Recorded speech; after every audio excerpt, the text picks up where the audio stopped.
দাও ইখলাসে এমন মোরে ইয়া ইলাহি। আলহামদুলিল্লাহি রাব্বিল আলামিন ওয়াসসালাতু ওয়াসসালামু আলা সাইয়্যিদিল মুরসালিন আম্মা বা'দ ফাআউযু বিল্লাহি মিনাশ শাইতানির রাজীম বিসমিল্লাহির রহমানির রহিম। সকলে পড়ি আসসালাতু ওয়াসসালামু আলাইকা ইয়া রাসূলাল্লাহ, আসসালাতু ওয়াসসালামু আলাইকা ইয়া হাবিবাল্লাহ, আসসালাতু ওয়াসসালামু আলাইকা ইয়া নবিয়াল্লাহ ওয়া আলা আলিকা ওয়া আসহাবিকা ইয়া নূরাল্লাহ। দুরূদ শরীফের অগণিত ফজিলত এবং বারাকাত রয়েছে। হাদিসে মুবারাকাতে বর্ণিত হযরত সাইয়েদুনা আব্দুল্লাহ ইবনে ওমর রাদিয়াল্লাহু তাআলা আনহু থেকে বর্ণিত, কিয়ামতের দিন হযরত আদম সফিউল্লাহ আলা নবিয়িনা ওয়া আলাইহিস সালাতু ওয়াস সালাম আরশের পাশে একটি বিশাল ময়দানে অবস্থান করবেন। তিনি সবুজ কাপড় পরিহিত অবস্থায় থাকবেন। আপন সন্তানদের মাঝে ওই সকল লোকদের দেখতে পাবেন যারা জান্নাতে প্রবেশ করছে, এবং আপন সন্তানদের মধ্যে তাদেরকেও দেখতে পাবেন যারা জাহান্নামে যাচ্ছে। ওই সময় হযরত আদম আলা নবিয়িনা ওয়া আলাইহিস সালাতু ওয়াস সালাম হুজুরে আকরাম নূরে মুজাসসাম সাল্লাল্লাহু তাআলা আলাইহি ওয়া আলিহি ওয়া সাল্লামের একজন উম্মতকে জাহান্নামে প্রবেশ করতে দেখবেন। সাইয়েদুনা আদম আলাইহিস সালাম আহ্বান করবেন, হে আহমদ, হে আহমদ। হুজুর নবী করিম সাল্লাল্লাহু আলাইহি ওয়াসাল্লাম ইরশাদ করবেন, লব্বাইক হে আবুল বশর। হযরত সাইয়েদুনা আদম আলাইহিস সালাম বলবেন, আপনার এক উম্মত জাহান্নামে চলে যাচ্ছে। এটা শুনে প্রিয় নবী সাল্লাল্লাহু আলাইহি ওয়াসাল্লাম অত্যন্ত দ্রুত গতিতে ফেরেশতাদের পিছু নিবেন। তারা আরজ করবে, আমরা আদেশপ্রাপ্ত ফেরেশতা, যে কাজের জন্য আল্লাহ পাক আমাদেরকে আদেশ দিয়েছেন সেটার অবাধ্যতা আমরা করি না, আমরা তাই করি যা আমাদের আদেশ দেওয়া হয়েছে। তখন প্রিয় নবী সাল্লাল্লাহু আলাইহি ওয়াসাল্লাম দুঃখিত হয়ে আপন দাড়ি মোবারককে বাম হাতে ধরবেন এবং আরশের দিকে ইঙ্গিত করে বলবেন, হে আমার পরওয়ারদিগার, তুমি কি আমার সাথে ওয়াদা করোনি যে আমাকে আমার উম্মতের ব্যাপারে চিন্তাগ্রস্ত করবে না? আরশ থেকে আওয়াজ আসবে, হে ফেরেশতা, মুহাম্মদ সাল্লাল্লাহু আলাইহি ওয়াসাল্লামের আনুগত্য করো এবং তাকে ফিরিয়ে দাও। অতঃপর নবী করিম সাল্লাল্লাহু আলাইহি ওয়াসাল্লাম নিজের একটি থলে থেকে একটি সাদা কাগজ বের করবেন এবং সেটাকে মিজানের ডান পাল্লায় রেখে বলবেন, বিসমিল্লাহ। অতঃপর নেকির পাল্লা গুনাহের পাল্লার চেয়ে ভারী হয়ে যাবে। তখন আওয়াজ আসবে, সৌভাগ্যবান, সৌভাগ্যশালী হয়ে গেল এবং তার মিজান ভারী হয়ে গেল, তাকে জান্নাতে নিয়ে যাও। ওই বান্দা বলবে, হে আমার প্রতিপালকের ফেরেশতারা, একটু দাঁড়াও, আমি এ বান্দার সাথে কথা বলে নেই যিনি আল্লাহ পাকের দরবারে এতই সম্মানিত। এরপর সে আরজ করবে, আমার পিতামাতা আপনার উপর উৎসর্গিত হোক, আপনার নুরানি চেহারা কতই না সুন্দর এবং আপনার আকৃতিও অনেক সুন্দর। আপনি আমার ভুল ত্রুটি ক্ষমা করিয়ে আমার অশ্রুর প্রতি দয়া করেছেন। আপনি কে? তখন হুজুর নবী করিম সাল্লাল্লাহু তাআলা আলাইহি ওয়া আলিহি ওয়াসাল্লাম, আমাদের প্রিয় নবী, ইরশাদ করবেন, আনা নবিয়্যুকা মুহাম্মাদুন ওয়া হাযিহি সালাতুকাল্লাতী কুনতা তুসাল্লি আলাইয়া ওয়া ক্বাদ ওয়াফাইতুকা আহওয়াজা মা তাকুনু ইলাইহা। অর্থাৎ প্রিয় নবী ইরশাদ করবেন, আমি তোমার নবী মুহাম্মদ সাল্লাল্লাহু তাআলা আলাইহি ওয়া আলিহি ওয়াসাল্লাম। আর এগুলো তোমার ওই দুরুদ, আমি যে কাগজ রাখলাম, এগুলো হচ্ছে তোমার ওই দুরুদ যা তুমি দুনিয়াতে আমার প্রতি প্রেরণ করতে, এবং আমি তোমার ওই সমস্ত হাজত পূরণ করে দিয়েছি যার তুমি মুখাপেক্ষী ছিলে। তো বোঝা গেল যে যত বেশি দুরূদ শরীফ পড়বে কিয়ামতের দিন সে তত ভালো অবস্থা থাকবে। স্বয়ং প্রিয় নবী সাল্লাল্লাহু তাআলা আলাইহি ওয়াসাল্লাম ওই ব্যক্তির জন্য খাস করে সুপারিশ করবেন যে এই পৃথিবীতে হুজুর সাল্লাল্লাহু আলাইহি ওয়াসাল্লামের উপর বেশি করে দুরূদ শরীফ পাঠ করে। আমরাও হুজুর সাল্লাল্লাহু আলাইহি ওয়াসাল্লামের উপর দুরূদ ও সালাম পাঠ করি। ইয়া রাসূলাল্লাহি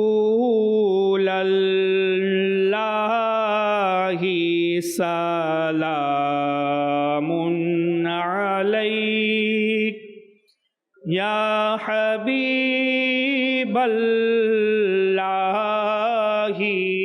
সালামুন আলাইক ইয়া রাসূলাল্লাহি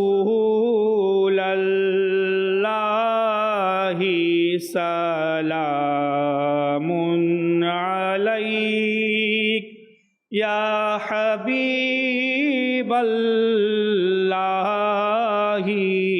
সালামুন আনতা শামসুদ্দুহা আনতা বদরুদ্দুজা আনতা সাদরুল উলা আনতা নূরুল হুদা ইয়া রাসূলাল্লাহি সালামুন আলাইক ইয়া হাবিবাল্লাহি সালামুন আলাইক। সাল্লু আলাল হাবিব সাল্লাল্লাহু তাআলা আলা মুহাম্মদ সাল্লাল্লাহু আলাইহি ওয়াসাল্লাম সালাতাম ওয়া সালামান আলাইকা ইয়া রাসূলুল্লাহ। আল্লাহ রাব্বুল আলামিন কোরআনে পাকের মধ্যে ইরশাদ করেন, বিসমিল্লাহির রহমানির রহিম, শাহরু রমাদানাল্লাযী উনজিলা ফীহিল কুরআন হুদাল লিন-নাস সাদাকাল্লাহুল আযীম ওয়া সাদাকা রাসূলুহুন নবিয়্যুল কারীম। আয়াতে মুবারাকার অর্থ, শাহরু রমাদান, রমাদানের মাস, আল্লাযী উনজিলা ফীহিল কুরআন, সেই মাস যার মধ্যে কোরআন অবতীর্ণ হয়েছে, হুদাল লিন-নাস, এই মাস মানুষের জন্য পথ প্রদর্শক, মানুষদের হেদায়ত প্রদানকারী। আল্লাহ তাবারাকা ওয়া তাআলা রমাদানুল মুবারক মাসের ফজিলত এবং বরকত এই আয়াতে মুবারাকাতে বয়ান করেছেন এবং রমাদানকে রমাদান বলে আখ্যায়িত করেছেন। মুফাসসিরিনে কেরামগণ বলেন, বিশেষ করে হযরত মুফতি আহমদ ইয়ার খান নাইমি রাহমাতুল্লাহি তাআলা আলাইহি বলেন যে রমাদান শব্দটি রহমান শব্দের মতো আল্লাহ তাবারাকা ওয়া তাআলার একটি নাম। রমাদানও আল্লাহ তাবারাকা ওয়া তাআলার একটি নাম, কেননা এই মাসে আল্লাহ তাবারাকা ওয়া তাআলার ইবাদত করা হয়। যেভাবে মসজিদকে অথবা বাইতুল্লাহ শরীফকে আল্লাহর ঘর বলা হয়, কারণ কি? কারণ মসজিদে বা বাইতুল্লাহ শরীফে আল্লাহর ইবাদত হয়, আল্লাহ তাবারাকা ওয়া তাআলার কাজ হয়। ঠিক সেভাবে রমাদানুল মুবারক মাসে খাস করে আল্লাহ তাআলার ইবাদত করা হয়। এই কারণে এই মাসকে আল্লাহর মাস বলা হয়। শাহরু রমাদান মানে আল্লাহর মাস, শাহরু রমাদান মানে হচ্ছে আল্লাহ রাব্বুল আলামিনের মাস। এই আয়াতে মুবারাকার তাফসীর করতে গিয়ে মুফাসসিরিনে কেরামগণ একটি পয়েন্ট বয়ান করেছেন যে রমাদানুল মুবারক মাস এবং এই মাসে অবতীর্ণ হয়েছে কোরআন। আর এই কোরআন কার উপর অবতীর্ণ হয়েছে? আমাদের প্রিয় নবী রাসূল আরবি হুজুর সাল্লাল্লাহু আলাইহি ওয়াসাল্লামের উপর। এই যে তিনটা জিনিস, রমাদান, কোরআন এবং আমাদের প্রিয় নবী সাল্লাল্লাহু আলাইহি ওয়াসাল্লাম, এই তিনটা জিনিসের মধ্যে বিশেষ খাস একটি সম্পর্ক রয়েছে। কি সম্পর্ক? আমাদের প্রিয় নবী সাল্লাল্লাহু তাআলা আলাইহি ওয়াসাল্লাম সকল জাহানের জন্য পথ প্রদর্শক। প্রিয় নবীকে সকল মানুষের জন্য পথ প্রদর্শক বানিয়ে প্রেরণ করা হয়েছে। অপরদিকে কোরআনকেও হেদায়েতের কিতাব বলা হয়েছে। যালিকাল কিতাবু লা রাইবা ফীহি হুদাল লিল মুত্তাকিন, যে এই কিতাব হেদায়েত প্রদানকারী। অনুরূপভাবে রমাদান এমন একটি মাস যা আমাদের অন্তর থেকে গুনাহের মরিচা দূর করে আমাদেরকে হেদায়েত গ্রহণ করার শক্তি দান করে।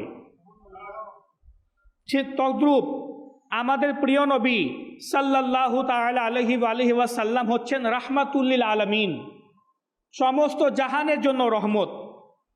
অনুরূপভাবে কোরআনও পাকও রহমত। এবং রমাদানুল মুবারক মাস তো এমন একটি মাস যেই মাসে সর্বদা আল্লাহর রহমত বর্ষিত হইতেই থাকে। তো সম্পর্ক দেখছেন কেমন সম্পর্ক?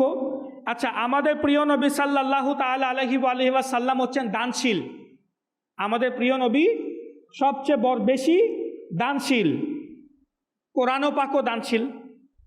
আপনি কোরআনে পাকের একটি হরফ তেলাওয়াত করবেন, 10টি নেকি পাবেন। প্রিয় নবী সাল্লাল্লাহু আলাইহি ওয়াসাল্লাম ইরশাদ করেন, আমি বলছি না যে আলিফ লাম মিম একটি শব্দ, একটি অক্ষর, বরং আলিফ একটি অক্ষর, লাম একটি অক্ষর, মিম একটি অক্ষর। তো 3টা অক্ষরের জন্য 30টা নেকি আপনি পেয়ে যাবেন। তো কোরআনও দানশীল, কোরআন নেকি দান করে। আর রমাদানুল মুবারক কেমন দানশীল? রমাদানুল মুবারকও দানশীল। আপনি রমাদানুল মুবারক মাসে নফল ইবাদত করবেন, ফরজের সমপরিমাণ সওয়াব পাবেন। রমাদানুল মুবারকে কিছু নেকি এমন আছে যা করলে আপনি 10 গুণ বেশি সওয়াব পাবেন। আবার কিছু নেকি এমন আছে যা করলে 700 গুণ বেশি সওয়াব পাবেন। তো এটা রমাদানুল মুবারকের অবস্থা। আচ্ছা, কিয়ামতের দিন আমাদের প্রিয় নবী রাসূল আরবি সাল্লাল্লাহু আলাইহি ওয়াসাল্লামকে শাফাআতে কুবরার মর্যাদায় অধিষ্ঠিত করা হবে।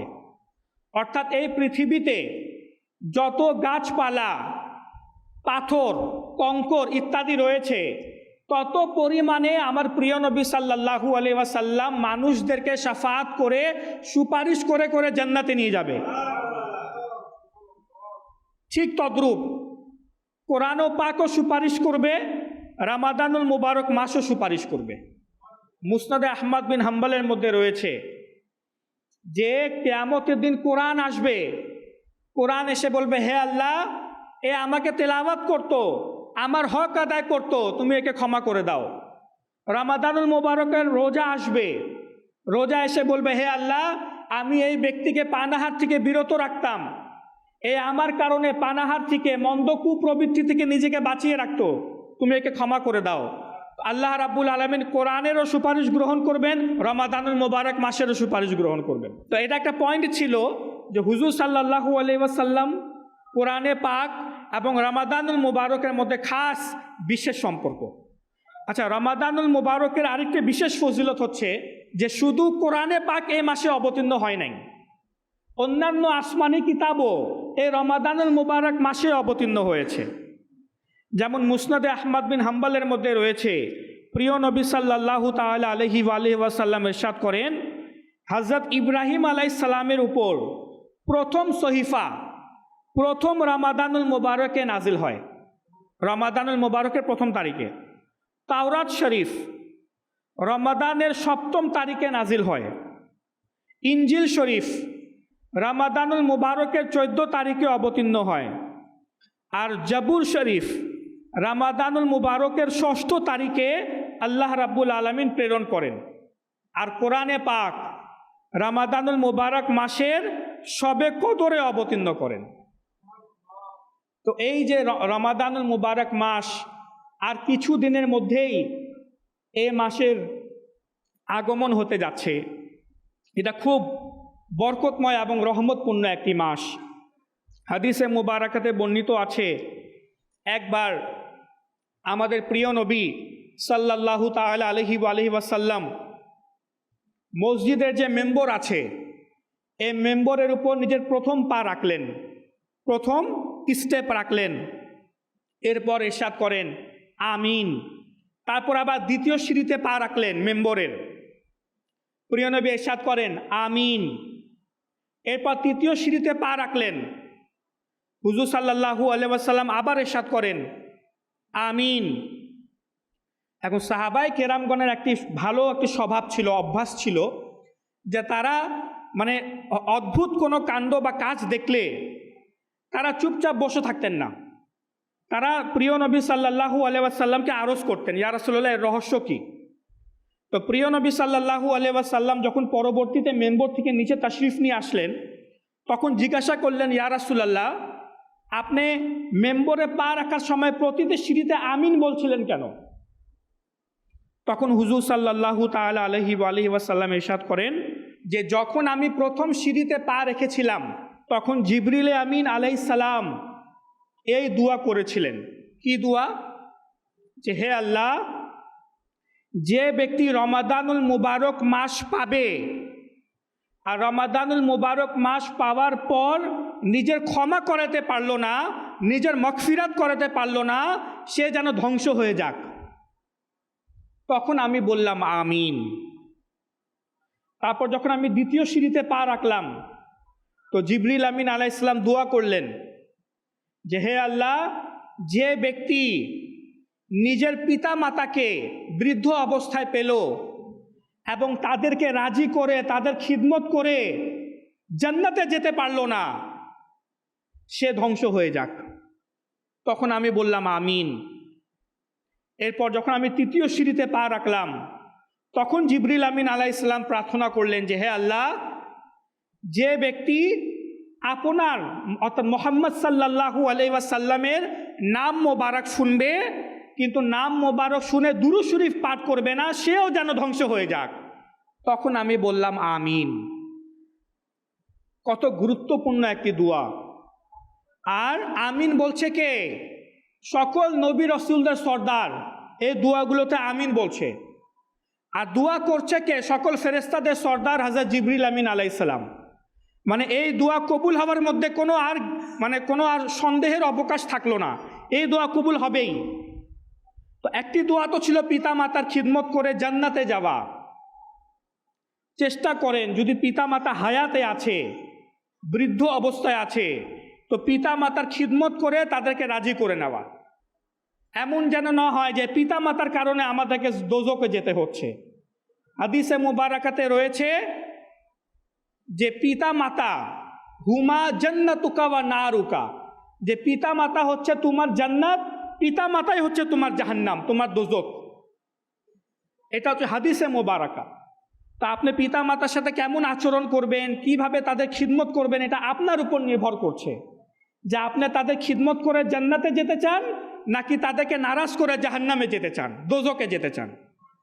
পিতা মাতার ফজিলত অনেক বেশি, তাই পিতা মাতাকে কষ্ট দিবেন না, নাহলে এই দোয়া আমাদের উপর লেগে যাবে যা জিবরিল আমিন আলাইহিস সালাম করেছেন। আরেকটি হচ্ছে যখনই হুজুর সাল্লাল্লাহু আলাইহি ওয়াসাল্লামের নাম শুনবেন, আমাদের অনেক দেখা যায় যে আমরা নাচ শুনি, প্রিয় নবীর প্রশংসা শুনি, বয়ান শুনি বা করি, বা হুজুর সাল্লাল্লাহু আলাইহি ওয়াসাল্লামের আলোচনা যখন আমাদের মাঝে হয় তখন আমরা প্রিয় নবীর নাম তো নেই কিন্তু দুরূদ শরীফ আমরা পড়ি না। এটা অনেক বড় ভুল কাজ করি। এই যে সাল্লাল্লাহু আলাইহি ওয়াসাল্লাম, এটাই দুরূদ শরীফ। যখনই প্রিয় নবীর নাম মুহাম্মদ, আহমদ নাম যখন শুনবেন তখন হুজুর সাল্লাল্লাহু আলাইহি ওয়াসাল্লামের উপর দুরূদ শরীফ অবশ্যই পাঠ করবেন। আর তৃতীয় যে দোয়া ছিল, রমাদানুল মুবারক পেল কিন্তু রমাদানুল মুবারকে নিজে ক্ষমা করাতে পারল না, সে ব্যক্তি হচ্ছে দুর্ভাগা, সে যেন ধ্বংস হয়ে যাক। আমার প্রিয় ইসলামী ভাইরা, রমাদানুল মুবারক মাস আমাদের জন্য অনেক বড় একটি মেহমান। এটাকে এমনভাবে নিতে হবে যেন আমাদের ঘরে মেহমান আসতেছে অনেক বড়, এমন মেহমান, এত বড় মেহমান যার গুরুত্ব এভাবে বুঝতে পারেন যে হুজুর সাল্লাল্লাহু আলাইহি ওয়াসাল্লাম ইরশাদ করেন, লাউ ইয়ালামুল ইবাদু মা রমাদান লা তামান্নাত উম্মতি আইয়াকুনা সানাতা কুল্লাহা। যদি আমার উম্মতি জানতো যে রমাদান কি, যদি আমার উম্মতিরা জানতো যে রমাদান কি, তাহলে আকাঙ্ক্ষা করতো যেন সারা বছরই রমজান হইতো। সারা বছর রমজান হওয়ার আকাঙ্ক্ষা পোষণ করত। রমাদানুল মুবারক মাস এমন একটি মাস, হযরতে মওলা আলী শেরে খোদা কাররামাল্লাহু তাআলা ওয়াজহাহুল কারীম ইরশাদ করেন যে রমাদানুল মুবারক মাসের ফজিলত এত বেশি, যদি আল্লাহ তাবারাকা ওয়া তাআলা এই উম্মতে মুহাম্মাদীকে আযাব দেওয়ার, শাস্তি দেওয়ার ইচ্ছা পোষণ করতেন, তাহলে এই উম্মতকে অর্থাৎ আমাদেরকে দুইটা জিনিস কখনো দান করতেন না। এক হচ্ছে রমাদানুল মুবারকের মাস, আর দ্বিতীয় হচ্ছে সূরা ইখলাস, কুল হুয়াল্লাহু আহাদ। এই দুইটা কখনো দান করতেন না, যদি আযাব দেওয়ার ইচ্ছা পোষণ করতেন। কিন্তু আমাদের উপর দয়া হয়েছে। আজ আমরা যারা ব্যবসায়ী আছি, যারা বিজনেসম্যান আছি, তারা আমাদের সিজন নিয়ে আলোচনা করি যে আমাদের সিজন কোনটা। যেমন অনেকের বিজনেস চলে গ্রীষ্মকালে, গরমের সময় অনেকের বিজনেস চলে। এসিওয়ালারা, রেফ্রিজারেটরওয়ালারা, ফ্যানওয়ালারা, পাখাওয়ালারা, কুলারওয়ালারা, যাদের বরফের ব্যবসা আছে তারা অপেক্ষায় থাকে কখন গ্রীষ্মকাল আসবে, গরমের সময় আসবে, এ সময় টাকা ইনভেস্ট করতে হবে বেশি, এ সময় আমাদের প্রোডাক্ট বেশি চলে, বেশি পরিশ্রম করতে হবে। শীতকালে জ্যাকেটওয়ালারা, সুইটারওয়ালারা, গিজারওয়ালারা, হিটারওয়ালারা, এদের ব্যবসা ভালো চলে, তারা এই অপেক্ষায় থাকে কখন আমাদের সিজন আসবে, বিভিন্ন প্ল্যান করে যে কিভাবে আমরা এই বিজনেসটা করব, কিভাবে ভালো লাভবান আমরা হব।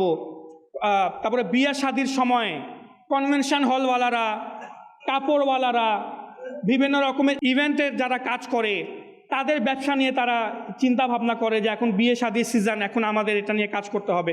তো সকলে সিজনের জন্য অপেক্ষায় থাকে আর তার জন্য প্রস্তুতি গ্রহণ করে। তো মুসলমানদের জন্য হচ্ছে নেকির সিজন হচ্ছে রমাদানুল মুবারকের মাস, ইবাদতের মাস হচ্ছে রমাদানুল মুবারকের মাস। এটা এখন সিজন চলে এসেছে। এখন এই মাস আপনি নেকি করবেন নাকি অন্যান্য মাসের মতো উদাসীনতা কাটাই দিবেন, এটা আপনার উপর নির্ভর করে। কেমন এটা সিজন, রমাদান মাস কেমন সিজন, নেকির সিজন কিভাবে? এই রমাদানুল মুবারক মাসে আপনি নফল ইবাদত করবেন, নফল ইবাদত সওয়াব পাবেন ফরজের সমপরিমাণ। আর যখন ফরজ ইবাদত করবেন তো ফরজের সওয়াব 70 গুণ বৃদ্ধি করে দেওয়া হবে। এমনকি হাদিসে মুবারাকাতে রয়েছে, আমরা তো সারা বছর আমরা আল্লাহ তাআলার কাছে দোয়া করি, প্রার্থনা করি, আল্লাহ আমার অমুক দোয়া কবুল করে নাও, আমার বিপদ দূর করে নাও, আল্লাহ আমাকে ক্ষমা করে দাও। সারা বছর আমরা আল্লাহ তাআলার কাছে হাত পেতে থাকি, আমরা আল্লাহ তাআলার কাছে হাত পেতে থাকি যে মওলা আমাদের ক্ষমা করে দাও, মাফ করে দাও, দোয়া কবুল করে নাও। আমরা দোয়া করতে থাকি।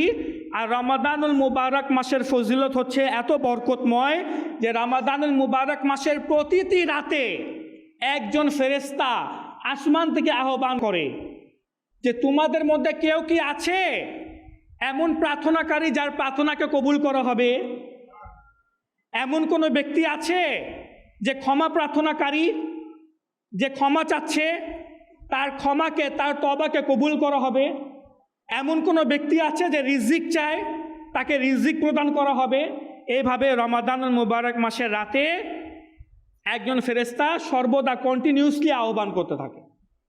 দেখেন কত বরকতময় মাস আমাদের নিকট আসতে যাচ্ছে। এমনকি হাদিসে মুবারাকাতে রয়েছে, প্রিয় নবী সাল্লাল্লাহু আলাইহি ওয়াসাল্লাম ইরশাদ করেন, আল্লাহ রাব্বুল আলামিন মাহে রমজানে প্রতিদিন ইফতারের সময় এমন 10 লক্ষ গুনাহগারকে জাহান্নাম থেকে মুক্তি দান করেন যাদের গুনাহের কারণে জাহান্নাম ওয়াজিব হয়ে গিয়েছিল, অনিবার্য হয়ে গিয়েছিল। তাছাড়া জুমার রাতে ও জুমার দিনে প্রতিটি মুহূর্তে 10 লক্ষ গুনাহগারকে জাহান্নাম থেকে মুক্তি দেওয়া হয়। হ্যাঁ, রমাদানুল মুবারক মাসের জুমার দিনগুলো আরও স্পেশাল, প্রতিটি মুহূর্তে ক্ষমা করতে থাকায় আল্লাহ রাব্বুল আলামিন 10 লক্ষকে, আর ইফতারের সময় 10 লক্ষকে আল্লাহ রাব্বুল আলামিন প্রতিদিন ইফতারের সময় এভাবে ক্ষমা করতে থাকেন। তো রমাদানুল মুবারক মাস খুবই বরকতের মাস, আর এ মাসে নিজেকে গুনাহ থেকে বাঁচাতে হবে। প্রিয় ইসলামী ভাইরা, যেভাবে রমাদানুল মুবারক মাসে ইবাদত করলে সওয়াব বেশি পাওয়া যায়, ঠিক সেভাবে রমাদানুল মুবারক মাসে গুনাহ করলে শাস্তিও তেমন কড়াভাবে হয়।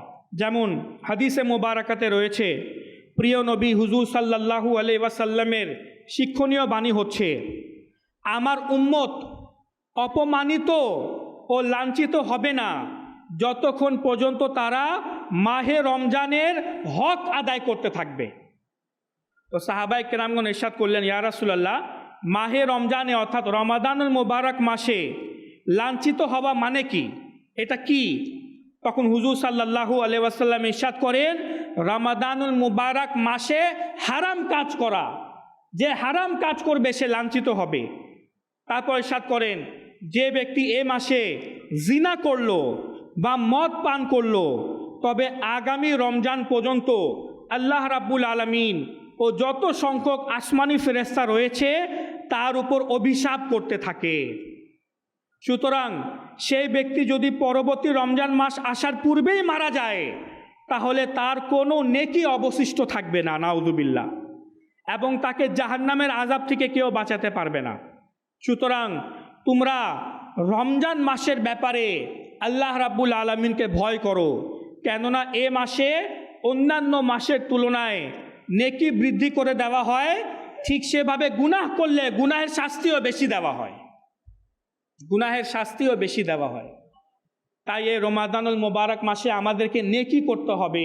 এখনই নিয়ত করে নেন, ভালো ভালো নিয়ত করে নেন, আর দেখেন নিজের মধ্যে কি খারাপ অভ্যাস আছে। আমার মধ্যে কি মিথ্যা বলার অভ্যাস আছে? এখনো রমাদানুল মুবারক মাস আসতেছে, ছেড়ে দেন, এই অভ্যাস ছেড়ে দেন। গীবত করার অভ্যাস, গীবত তো এখন এমন একটা রোগ হয়ে গেছে যেন একদম মানুষের মুখে মুখে মেশিন হয়ে গেছে, গীবতের মেশিন। আমাদের জবান গীবতের মেশিন হয়ে গেছে এখন, কথায় কথায় গীবত। আচ্ছা, আমানতের খেয়ানত, গালিগালাজ, গালিগালাজও অনেক বেশি আমাদের মুখে চলে এসেছে। এটাকে তো গুনাহ মনে করা হয় না। গান বাজনা, ফিল্ম, ড্রামা, নাটক দেখা, গুনাহেমূলক কাজ করা, হারাম উপার্জন করা। এই রমাদানুল মুবারক মাস আসতেছে, যদি এই মাসেও আমরা নিজেদের বাঁচাতে না পারি। একবার হযরতে মাওলা আলী রাদিয়াল্লাহু তাআলা আনহু একটি কবরের পাশ দিয়ে যাচ্ছিলেন। তো সাহাবী ছিলেন, উচ্চ মর্যাদার সাহাবী। তিনি কবরের ভিতর থেকে আযাবের আওয়াজ শুনতে পান, কবরের ভিতর থেকে শাস্তি এবং আযাবের আওয়াজ শুনতে পান। যখন তিনি আল্লাহ তাআলার কাছে দোয়া করেন, হে আল্লাহ, তুমি এই ব্যক্তির আযাবকে উঠিয়ে দাও। ওনার দয়া আসলো মনে ওই ব্যক্তির জন্য, কবরের ব্যক্তির জন্য। তো তিনি দোয়া করলেন, আল্লাহ তুমি আযাবটা উঠিয়ে দাও, রহমত বর্ষণ করো। তখন অদৃশ্য থেকে আওয়াজ আসলো যে, হে আলী, এর জন্য দোয়া করো না, কারণ এই ব্যক্তি রমাদানুল মুবারক মাসেও গুনাহ করত, দিনে রোজা রাখতো, দিনে, এটা রিওয়ায়াত বলছি, দিনে রোজা রাখতো কিন্তু রাতে বেলায় গুনাহ করত।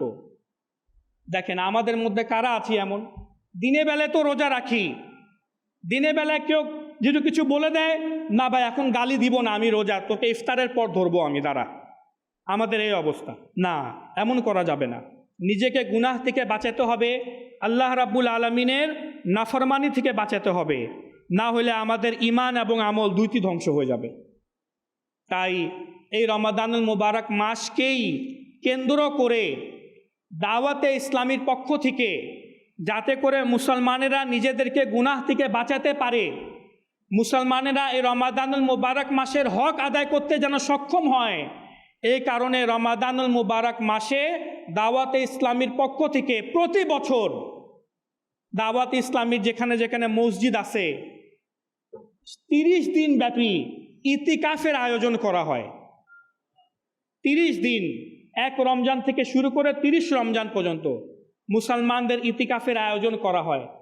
বাংলাদেশের বিভিন্ন প্রান্ত থেকে, এই ঢাকা ফেজানে মদিনা মসজিদেও এবং বিভিন্ন প্রান্তে, চট্টগ্রামে, নারায়ণগঞ্জে, বিভিন্ন জায়গায় 30 দিনের রমাদানুল মুবারক মাসে ইতিকাফের আয়োজন করে দাওয়াতে ইসলামী। আর বাংলাদেশের বিভিন্ন প্রান্ত থেকে মুসলমানেরা এসে যোগদান দেয়। কেন? নিজেকে গুনাহ থেকে বাঁচানোর জন্য এবং এই রমাদানুল মুবারক মাসে নিজের ক্ষমা করানোর জন্য। আলহামদুলিল্লাহ, দাওয়াতে ইসলামীর এই ইতিকাফের মধ্যে শুধু এসে মসজিদে 30 দিন বসে থাকবেন না, এমন না। দাওয়াতে ইসলামীর ইতিকাফের মধ্যে আপনাকে ফরজ উলুম শিখানো হবে, যেগুলা ইবাদত করা ফরজ, কিভাবে আদায় করব এসব শিখানো হবে। নামাজের পদ্ধতি, অজুর পদ্ধতি, রোজার মাসলা মাসাইল, এমনকি জানাজার নামাজ কিভাবে পড়তে হয়, কেউ ইন্তেকাল করলে তার কাফন দাফন কিভাবে করতে হয়, এই সব কিছু পুরো একটা সিলেবাস আছে, সিলেবাস। এই পুরো সিলেবাস 30 দিনের মধ্যে মুসলমানদেরকে শেখানো হয়। কোরআনে পাকের তেলাওয়াত শেখানো হয় যতটুকু সম্ভব 1 মাসের মধ্যে। তো আমি আপনাদেরকে অনুরোধ করব, এই রমাদানুল মুবারক মাস আসছে, ইবাদতের মাস, তওবার মাস, ক্ষমা প্রার্থনার মাস, আল্লাহ রাব্বুল আলামিনের মাস। এই মাসে নিজেকে ওই সকল বান্দাদের মধ্যে অন্তর্ভুক্ত করুন যারা রমাদানুল মুবারক মাসে ইতিকাফ করে। এটা প্রিয় নবী সাল্লাল্লাহু আলাইহি ওয়াসাল্লামের মহান এক সুন্নত, অনেক বড় সুন্নত ইতিকাফ করা। আমার প্রিয় নবী সাল্লাল্লাহু আলাইহি ওয়াসাল্লাম রমাদানুল মুবারক মাসে ইতিকাফ করতেন। 30 দিনের করতেন, শেষ 10 দিনের করতেন। যদি 30 দিনের করতে না পারেন, কমপক্ষে শেষ 10 দিনের করেন, দেখবেন খুব শান্তি লাগবে, খুব শান্তি লাগবে। আমরা দুনিয়ার কাজে নিজেকে এত ব্যস্ত করে ফেলেছি, এখন নেকির কাজে মন লাগে না। ইতিকাফের কথা শুনলে ভয় লাগে যে মসজিদে বসে থাকবো, মসজিদে বসে থাকতে হবে, কেন আমাদের মন শক্ত হয়ে গেছে। সাহাবায়ে কেরামগণ মসজিদে বসে থাকতেন, ইবাদতে মশগুল থাকতেন।